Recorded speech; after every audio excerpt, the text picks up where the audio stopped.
right. Hey, everyone. I hope got some people here. We'll be starting shortly.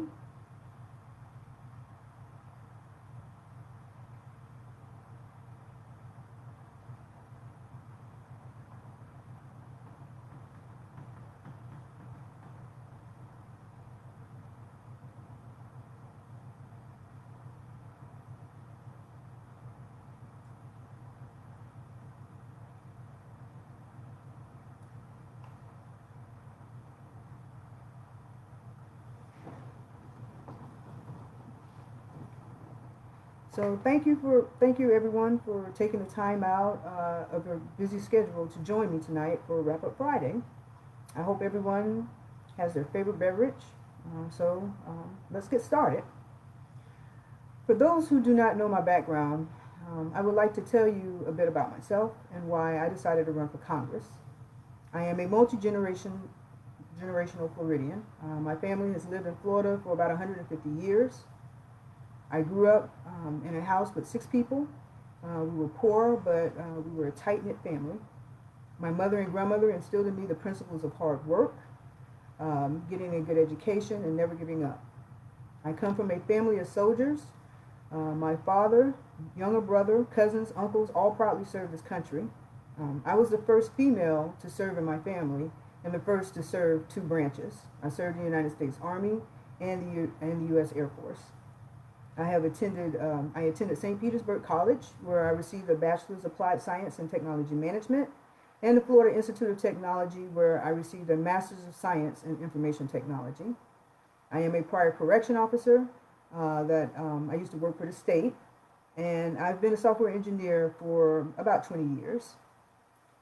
I work in both private and public sector. But I do prefer working for the Department of Defense because it gives me the opportunity to work along with soldiers from all branches and veterans. I decided to run for office because I didn't like the direction our country is going. My mother's retired and works part-time as a school crossing guard. Her diabetes medication costs over $500. My brother and I, we pay for mom's medication, but there are so many people out there that just do not have that support system. I remember last year reading an article from the Tampa Bay Times. Florida refusal to expand Medicaid cost 2,800 deaths. My cousin was one of them.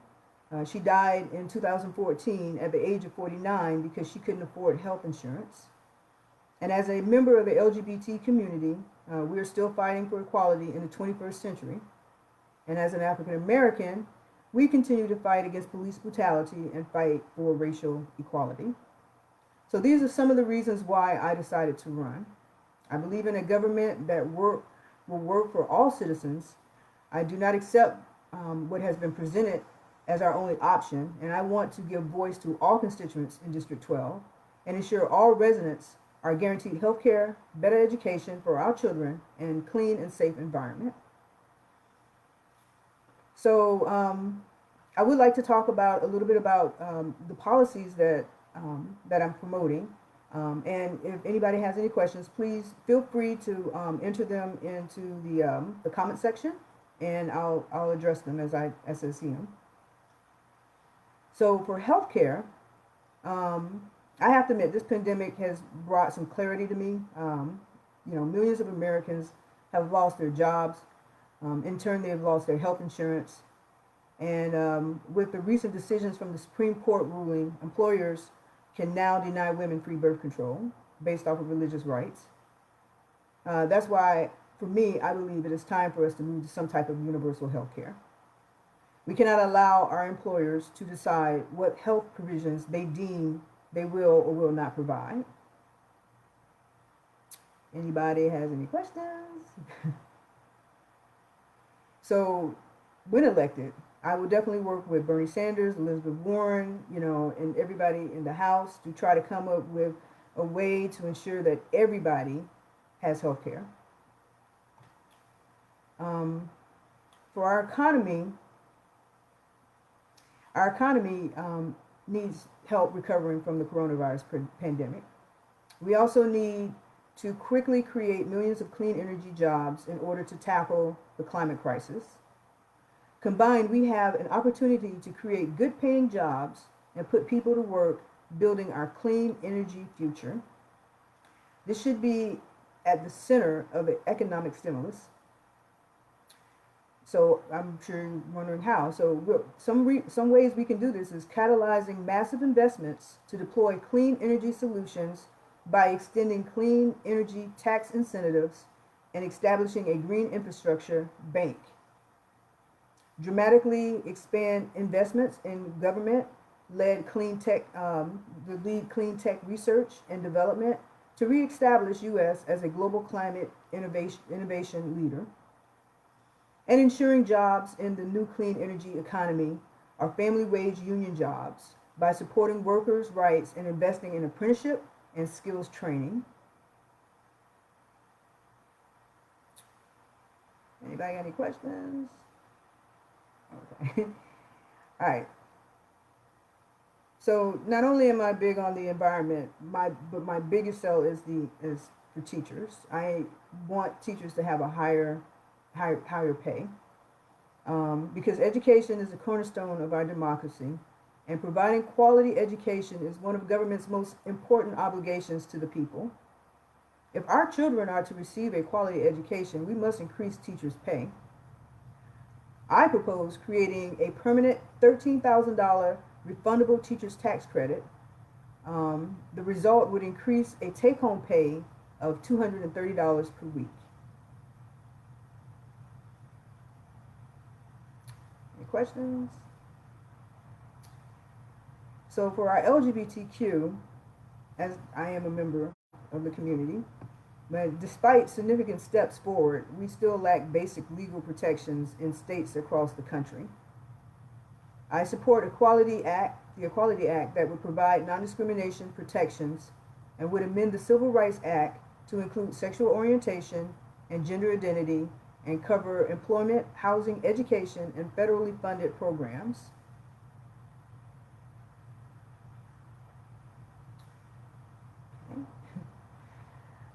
And for women's rights, well, I believe that women should have the ability to make their own healthcare decisions.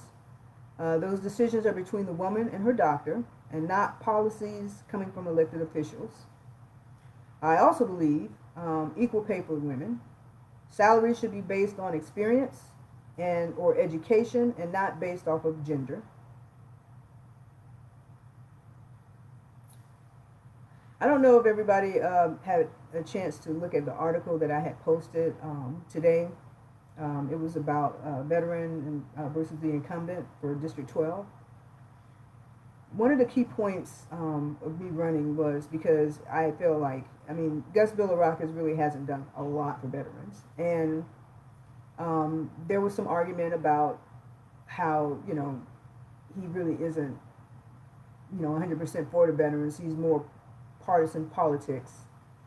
So for me, as a veteran, I am technically a disabled vet.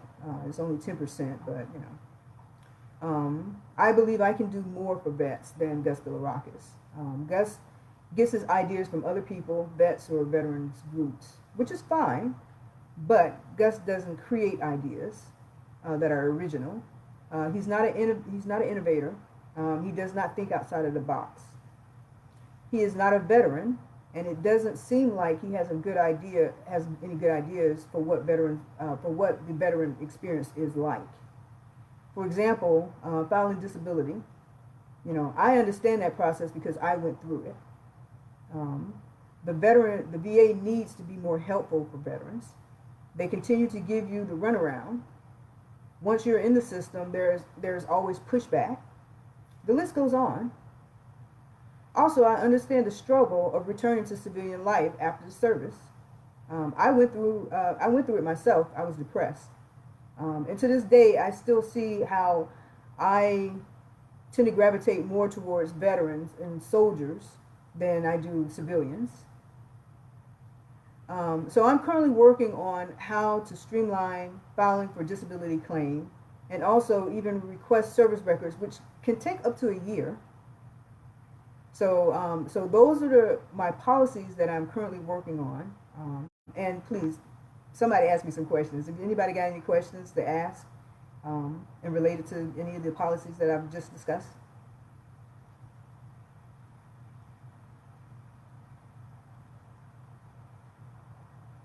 No questions?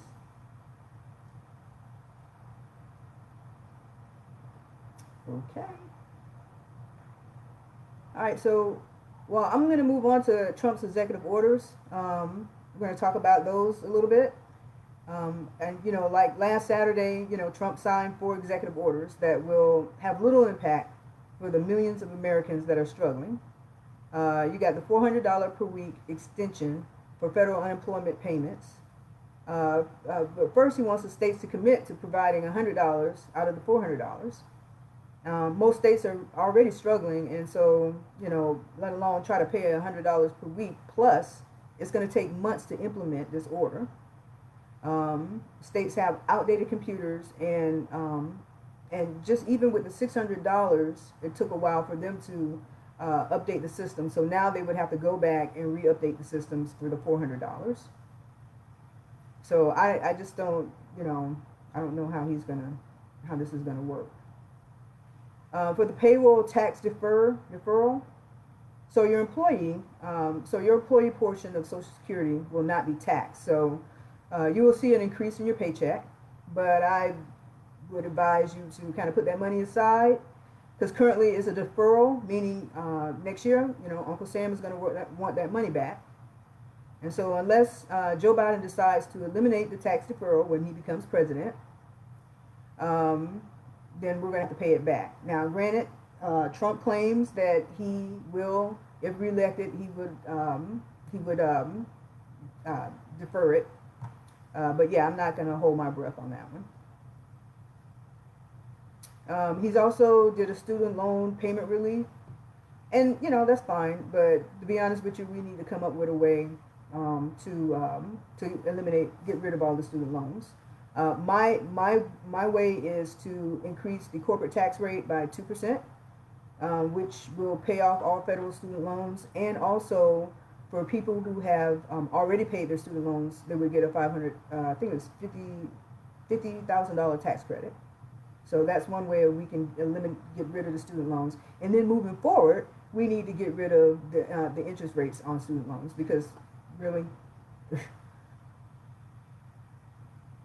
let's see here. Okay, so the eviction minimization is basically to identify, review, and take action to minimize residential evictions and foreclosures.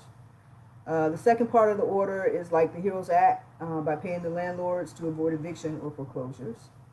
The difference is the House has the money, and Trump, well, he's going to be taking it from federal funds like, I don't know, FEMA, and, you know, which is a bad idea, especially right now because, you know, the state of Florida, we have hurricanes. So so he's going to be taking it from different agencies in order to pay for, you know, for eviction and foreclosure, which means it's not going to be a lot. The HEROES Act was a $3 trillion bill, and the Republicans want to get it to I think it was $1 trillion, which is just not enough to help people out that are suffering right now because of the pandemic. Another executive order Trump has came up with, I don't even know why he did this, but okay, whatever, is the pre-existing conditions. So according to Trump, his executive order is to support insurers covering pre-existing conditions that would be a signal to show Americans where Republicans stand on this issue. But we all know where they stand. You know, how many times have they tried to get rid of the ACA? You know, and the ACA covers pre-existing conditions, so I just don't understand that. And then plus, Trump and the Republicans are currently arguing before the Supreme Court that the ACA, which enforces the policy that Trump is referencing, should be struck down. So, yeah, I don't get that one. So, my brother works for the post office, and full disclosure, I actually did work for the post office for about a year after I got out of the military. I was actually a mail carrier. So I don't know if you heard. So we've all heard about how the post office is, you know, slowing down the mail. Um, but so the way he's doing it is basically telling them that the postmaster has come out with a policy where there's no overtime for letter carriers. So normally their time ends around 5 o'clock.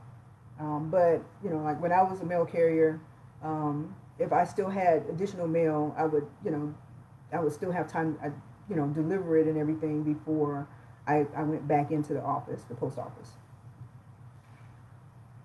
The way he's doing it is basically saying that at 5 o'clock, if you haven't delivered all your mail, then you need to come back to the post office, and the mail will sit in the docks until next day.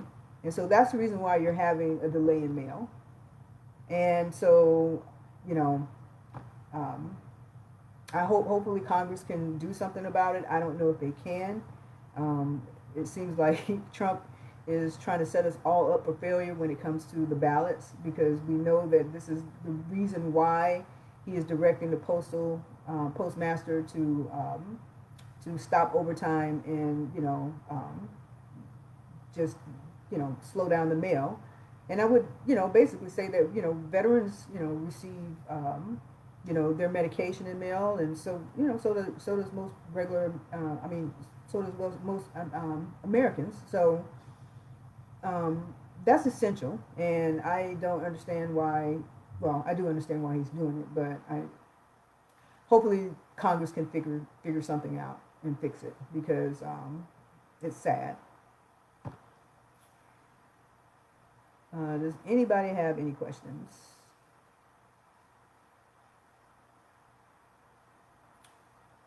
All right. So what do you think about Kamala Harris being the VP pick? Anybody?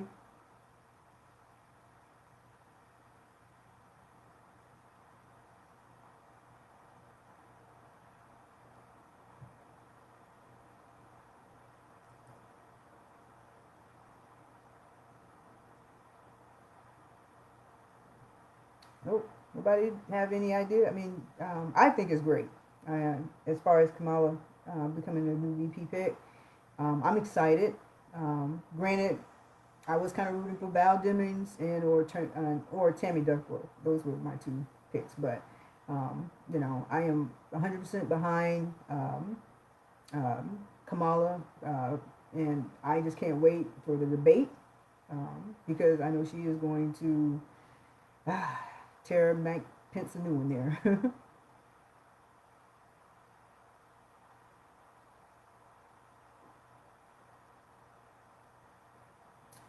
So anybody have anything? Anybody have any questions about the policies or what's going on? Come on now, it's wrap up Friday. So I know that there's always a lot going on, especially in the era of Trump. So if you want to talk about it, just put it in your comment section.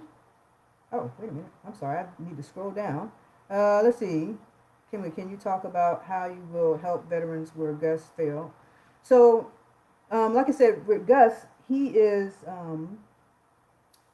does minimal, just to get attention. For example, he came out with a pilot program for dental benefits. Now, dental is very restrictive anyway with veterans. It's not something that you automatically get, and but his pilot program is just as restrictive. So for me, I just feel like I'm just going to go out and just say that disabled vets, they should all of them should receive dental. So my goal is to just really expand on basically what for veterans and everything. And like I said, for the streamline process, for example, in order to receive file for a disability, you have to have your medical records, and then you need to get a copy of your military records. Well, like I said, it takes almost a year to get them, because they can be located wherever, And so my goal is to automate that process better, for one. And then secondly, as far as I said, to streamline the process for disability claims, I feel that we can, because a lot of it is outsourced, where they are, where you go and you get interviewed and then they make the determination, but it, like I said, it takes a while to do. Um, my job is to make it shorter, because I was on his Gus Villaracas's veterans town hall yesterday, and one of the main problems that they a lot of the veterans were talking about was how long it takes. Because for one, I like I said, I'm 10% disability, but I decided not to go back and try to upgrade it, because the fact that it just takes too much and I didn't feel like being bothered. And a lot of veterans feel that way. And then another idea I was thinking about was a lot of times soldiers, when they get out, so before we get out, we have to fill out all this paperwork, and that's how they kind of determine if we're going to get disability. But there are some that falls through the cracks. I know that they have some type of extension of TRICARE when you get out of the military, but I would like to make sure that all veterans have some type of health care coverage through the VA when they get out of the military. Because, a lot of times you don't find a job, and what if you do need that extra health care to help you? Like I said, TRICARE does have an extension. But I think the total is 6 months, but I want to extend it for a couple of years. Let's see, what is your stance on LGBTQ rights? Okay, so my stance on LGBTQ rights are, well, I'm gay, so I feel like we should be treated equally, just like everybody else. We, right now, thanks to the Supreme Court, and we kind of lucked out on that one, we were able to, they can't fire us because of, who we are at our jobs. But there's still housing, health, going to the hospital, and we still can be denied rights, services, like cakes. When you want to go bake a cake, get a cake, bake for your wedding. There's been several instances where the courts have sided with services for denying LGBT based off of religious rights. Now, I'm religious, and I respect everybody's right to religion, but your right to religion shouldn't give you a green light to discriminate against me. And so therefore, that's the reason why I am definitely for the Equality Act, and hopefully we can get that passed. And so they'll just amend the Civil Rights Act and add, same-sex LGBTQ people. A lot of parents have been laid off due to the pandemic. What do you propose to assist those parents? Well, there are some. There are a lot of places that are trying to help people who have been laid off. By giving them food and some money to cover their bills. But unfortunately, it's not enough. For example, the Pasco Cares program, they opened up, they had I think it was they were only going to take 150 applications. And within 2 minutes, they reached their limit. So that's just really not a way to try to get some money. And so trying to pass the HEROES Act is just one way of helping people who are unemployed and that are struggling right now to get some money into their pockets. But moving forward, like I said, I believe that we really need to work on lifelong learning. For me, I'm a software engineer. I always have to learn in order to stay competitive.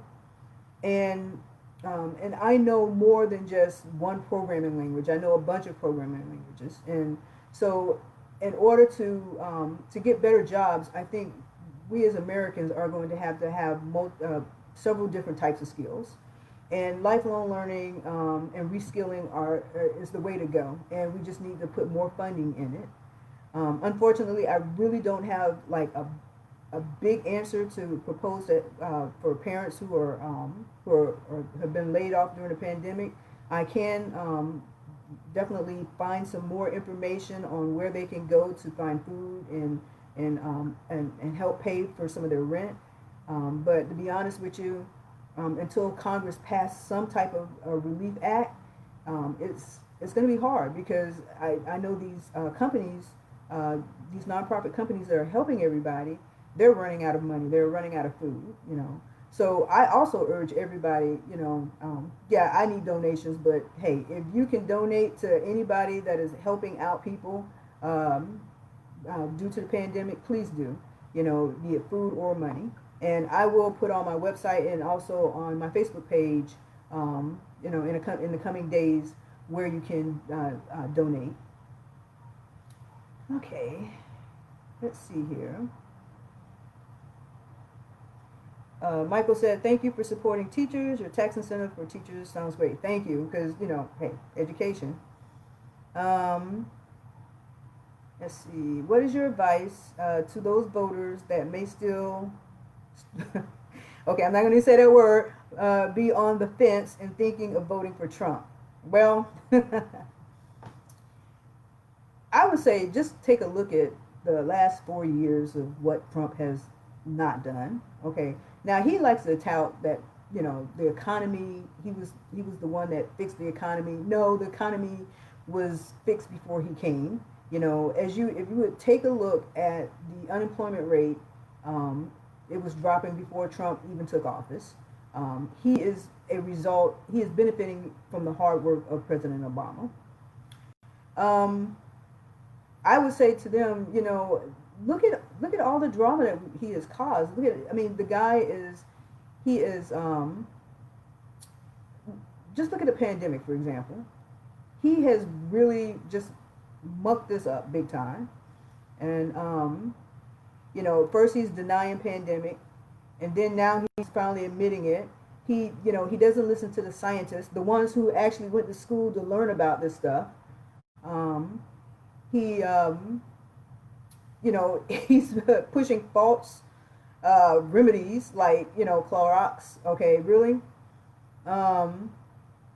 So I would tell them, is he really working for your best interest? What has he really done for you? You know, our farmers are suffering because of the taxes. I mean, the tariffs that they put on the China, which I totally understand, but I just think there's a right way of doing it and a wrong way of doing it. You know, our education, our teachers are struggling. The schools are not getting funded like they're supposed to, you know, thanks to Betsy DeVos. You know, our military, you know, we got hits on our soldiers, and it just seems like, you know, he is still talking to Putin like Putin is his best buddy. So there's a list of things that I can tell them why you shouldn't vote for Trump, but I just, you know, and hopefully they won't. I just think I would suggest to them, weigh your options and, you know, look at it. What has he actually done for you? What did he do? You know, and you can't really say the economy because the economy was already recovering when Trump took office. Let's see. I know. I love Kamala too. Yeah. Senator Harris is not the magic bullet, but I think, yeah, I agree. She's not the magic bullet, but I think she is definitely going to help Biden along. You know, I mean, like I said, my first choice was Val Demings or Tammy Duckworth. I like Tammy Duckworth because, you know, veteran, you know, soldier. He would definitely be a asset, but, you know, Kamala she's really good, and she knows her stuff, and I think she will definitely be an asset for Biden. Oh yeah, I can't wait to see the debate either. Let's see. How would you feel about the governor threatening to cut off funding to schools who really want to start out virtual? This is about the cause. This is about to this is about to cause me to walk away from my current job. I don't agree with Governor DeSantis. We know that he is doing a terrible job when it comes to opening our schools back and trying to lower the positive cases here in the state of Florida. He could easily mandate wearing a mask, and that would definitely help. For the schools, he's just following Trump's orders because we know he's just Trump is pretty much running Florida. Um, so I don't agree. My wife is a teacher, and so I definitely worry about her. Luckily, she works for Hillsborough, and so they do have teachers who are working remote, and my wife has lucked out to be one of them because she has issues. Um, so, but there are teachers that are going to have to go back in, and I definitely do worry about not only their safety but the safety of the kids too, because we're talking about there. I just don't see how it's possible where you can have a bunch of kids going to school and be able to social distance, keep a mask on. Because come on now, we're talking about kids, and and not to have the virus spread within the school. One idea I was talking to Aaliyah about, my wife, was to make high school completely virtual and use the school, the actual the buildings for the elementary and middle school. That was kind of one idea where you can split them up more. Um, but to be honest with you, it's really hard because I do worry. I do think about the parents who have the elementary and middle school kids. A lot of them, they cannot take off and they need to send them to school because they have to go to work. Um, Another way is to boost up our daycare, or fund our schools more, so they can have in place, more janitors that can do cleaning, training for our nurses in schools, and but I don't know. I just think that I don't agree with Governor DeSantis and how he wants to open up the schools so quickly. And I think that he should be listening to the officials, the health officials, and also the superintendents of the schools, because they know the school system better than he does, and so does what is his name, Cochran or whatever, his education guy. So thank you. So anybody else have any questions? I've kind of gone through a scroll down here. I appreciate everybody, um, you know, sitting on here and listening to me talk. I wish we had this, back and forth conversation. Unfortunately, I could not record this. I tried to record it, and I probably should have tried to go through this step, maybe an hour early, instead of about a couple of minutes before it started. So I was like, okay. So unfortunately, not this one will not be recorded, so everybody else could see it. I mean, they can go onto my Facebook. I believe I'll be able to save it onto my Facebook, but next time I'll definitely try to get it recorded. There's additional software that you have to do in order to make that happen. Let's see. Many of my friends are going back to college. I predict that many schools that are going back into in-person classes will have to shut down soon after opening. I agree. I mean, like I said, schools were never intended to be socially distanced. It's completely opposite. So I don't know how that's gonna work. So, are you against religious rights? No, I'm not against religious rights. I'm just against discrimination. I understand, we all have our religion. I come from a family that is Baptist. My great grandfather was a minister, and my family is deeply rooted in religion. But I believe that when you're servicing people out there, it doesn't give you the right to discriminate and use your religion as a tool to discriminate against a particular class. And so, I mean, and as a African American, that was religion was used back in the days to discriminate against African Americans. So I take it personally when somebody tells me that they can't make a cake because they're gay, because to me it's the same as I can't make a cake because you're black. Um, and so therefore I just, we're all here together and we need to figure out how we can get along. I'm not, like I said, when I got married, I took it upon myself to ask every person, did they have a problem with servicing me, servicing me and Aaliyah's wedding, because I did not want any type of drama. But in the back of my mind, I was thinking, I serve my country. I would die for anybody out there. But you're telling me, you know, you won't service me because I'm gay, but I am out there defending your democracy. So, so no, I am not against religious rights. I'm just against discrimination. Let's see. How are you different from the current occupant of the seat? Oh, um, so Gus Bilirakis, well, he's a staunch conservative, and he is against same-sex marriage. I'm for same-sex marriage. I am a product of same-sex marriage. So he is against the ACA. I agree that there needs to be some things fixed on the ACA. Now he claims that, well, the ACA doesn't work. Well, did you ever try to fix it? Republicans have never tried to fix it. They even when the ACA started, right when the inception of the ACA, they were ready to repeal the ACA, get rid of it. Nobody ever tried to fix it. So to me, don't tell me that it doesn't work because you never try to fix it. So, and in my line of work, we try to fix stuff before we just completely say, okay, we're going to have to scrap it. Another thing against me and Gus Bilirakis, let's see, what else? Let's see what else. He believes he's pro-choice. I mean, pro-life. I'm sorry. He's pro-life.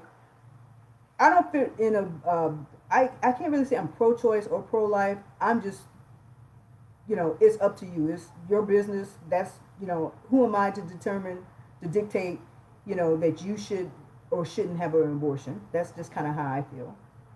And for me, I believe that the government should help people. Republicans always talk about pull yourself up for your bootstraps. And for the most part, I have. But there are people who don't even, the government haven't even given them a boot to pull up the straps, So I just believe that government is there to also help service the people as well through social programs, Let's see here.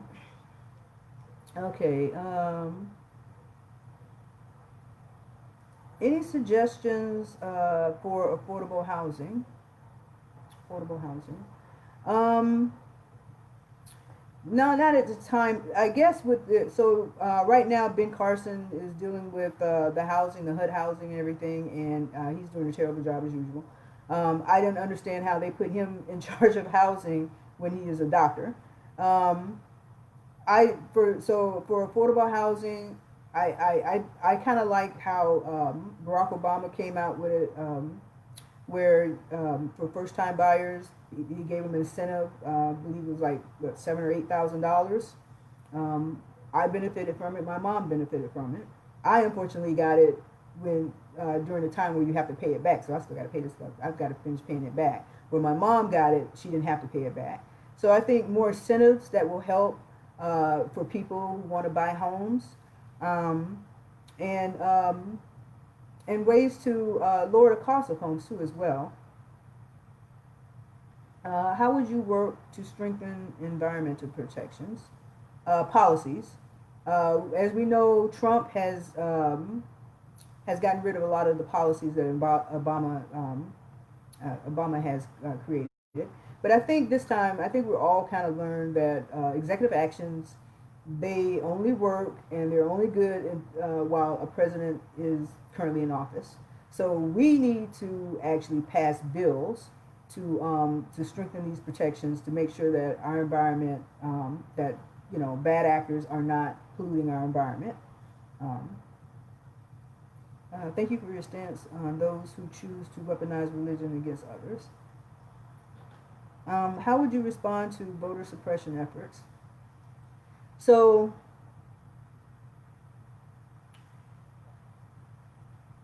okay, so they, how we respond, I'm not happy about it, let's put it like that.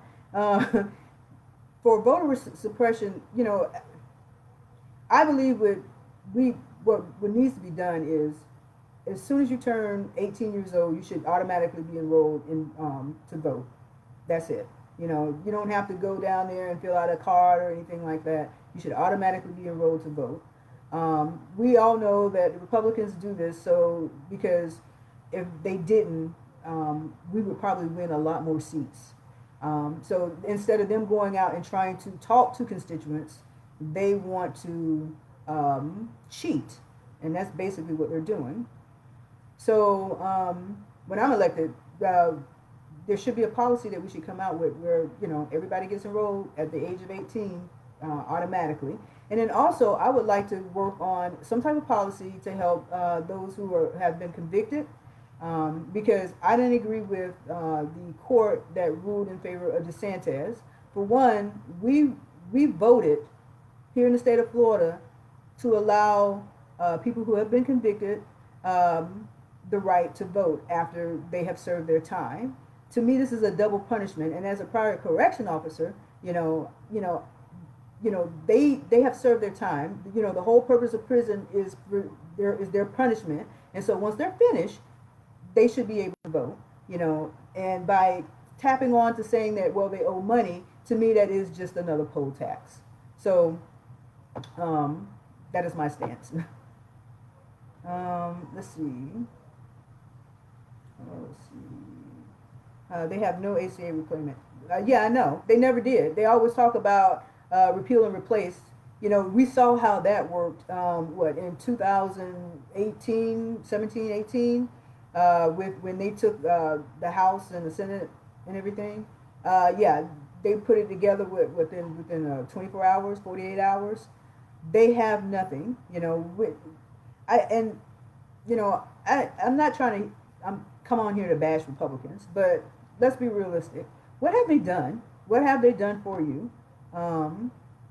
What policies have benefited you that came from the Republicans? And let's look back when they had the House. What did they come out with? That the Democrats have come out with. They've come out with the try to fix the Voting Rights Act.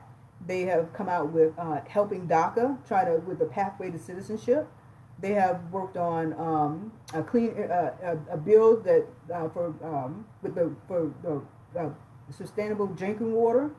They come out with anti-drilling in the Gulf. And then during the pandemic, the HEROES Act. Another bill was to help people with rental assistance because of the evictions, prevent evictions. So there's a list of things the Democrats have come out with compared to what the Republicans have done when they had office before us.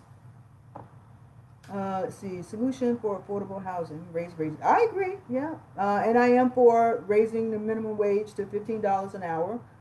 So yeah, I agree. What is the top issue that you think needs to be addressed now?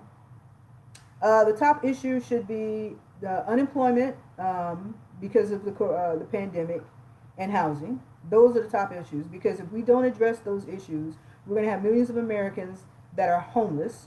And so therefore, we really need to take a look at how we can help those people not only keep their home, but also give them some money so they can put food on the table, because right now they're only going to get $275 per week from the state of Florida, because even Trump's executive order has not taken effect.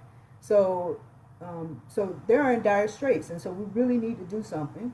And sometimes I kind of feel kind of helpless right now because I can only do so much, But the House really, I mean, not the House, because the House has already done their part. It's the Senate who are on vacation right now.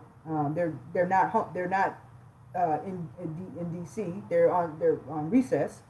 Um, they need to go back and pass a bill, because Trump's little showboat bill that he has, executive order, is not going to work.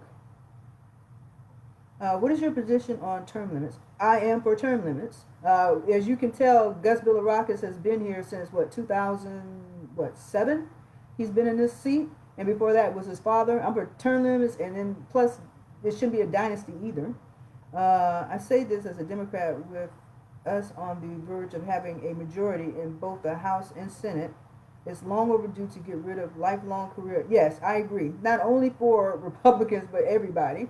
One of the things I have been kind of complaining about my wife is, I like a lot of the people that have worked hard, that are Democrats, that have been there since I was in grade school. But it is time for you to retire and pass on that baton and train up the new generation to lead America. So yes, I am for term limits.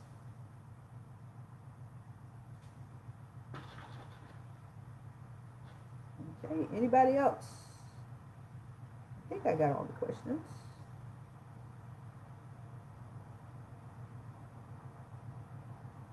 All right. Does everybody have their drink? I have my club soda. I don't drink alcohol, so I drink club soda. What else has anybody? What is everybody's drinking? Anybody drinking any wine or anything like that over there? Oh.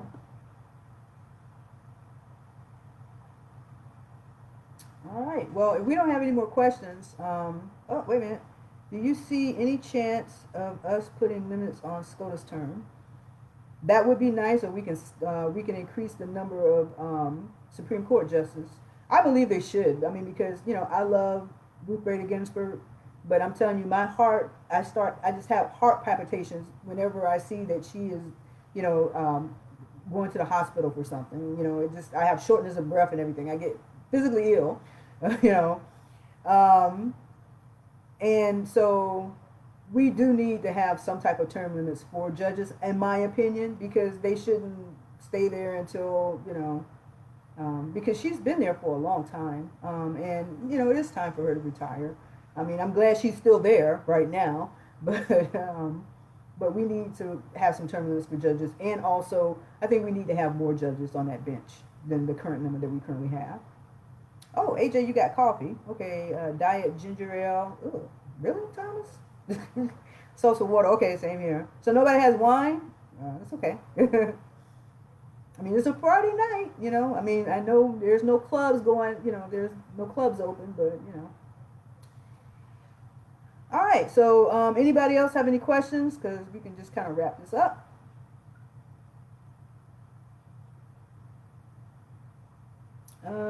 Luckily, Moscow Mitch set the president that Trump can't appoint another judge no matter what might happen to RGB.